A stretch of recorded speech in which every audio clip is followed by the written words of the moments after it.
मेरा एक सॉन्ग आ रहा है, हम दुनिया से चल जाइबो तोहर यादों में, गणेश गवलियर डांसर भोजपुरी चैनल से।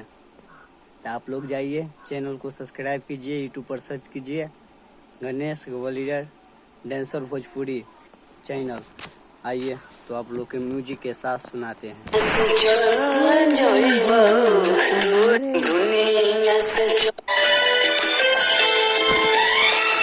दुनिया से चल